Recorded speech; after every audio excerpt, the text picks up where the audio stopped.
Hello बच्चा party. ये हमारा क्वेश्चन 2026 जेई मेन का है।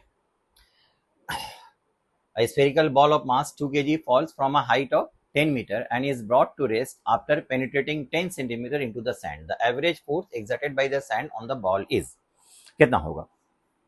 तो बच्चा इस तरह का क्वेश्चन हम लोग कैसे बना सकते हैं? देखो, इसको हम लोग डायरेक्ट एनर्जी कंजर्वेशन यूज कर सकते हैं। पार्टिकल को अगर हम लोग यहाँ से छोड़ देंगे तो यहाँ से लेकर के यहाँ तक जब गिरेगा फ्रीली फॉल होगा तो उसका पोटेंशियल एनर्जी काइनेटिक एनर्जी में कन्वर्ट हो जाएगा। अब उस काइनेटिक एनर्जी के साथ जब सैंड के अंदर जाएगा तो सैंड अब यहाँ पर एक average force resistance force exert करेगा, जिसकी वजह से उसका काइनेटिक एनर्जी लॉस होगा और कुछ दूर जाने के बाद वो स्टॉप कर जाएगा। तो कितना डिस्टेंस जाने के बाद स्टॉप कर गया? एक्स। तो ये एवरेज फोर्स जो होगा वो सिर्फ ये एक्स डिस्टेंस तक एक्ट कर रहा है।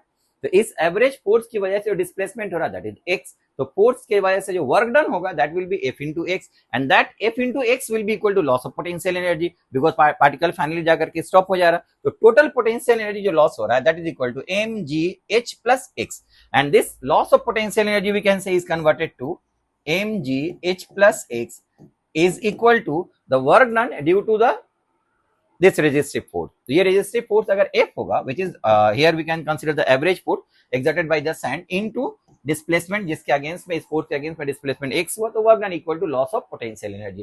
तो बच्चा यहाँ से F का जो वैल्यू होगा वो mg इंटू x से डिवाइड कर दो तो ये 1 प्लस h बाई x हो जाएगा। बहुत बार क्वेश्चन में तुम लोगों को यही आंसर दे देता है, ये ऑप्शन दिया हुआ रहता है, लेकिन यहाँ पर सब डेटा दिया हुआ है तो इसी में डायरेक्ट पुट करके हम लोग वैल्यू कैलकुलेट कर लेंगे। तो एम का वैल्यू यहाँ पर दिया हुआ है 2 kg, 2 इंटू जी का वैल्यू हो गया 20, 1 plus H given as 10 metre और एक्स का वैल्यू दिया हुआ 10 सेंटीमीटर। तो सेंटीमीटर को मीटर में 100 से डिवाइड करो, 100 यहाँ चला आएगा, ये कैंसिल हो गया तो इट बिकम्स 20 इंटू 101। इसको मल्टीप्लाई करोगे तो 20 न्यूटन, ये तुम्हारा करेक्ट आंसर आएगा। तो this your correct answer is 20 Newton.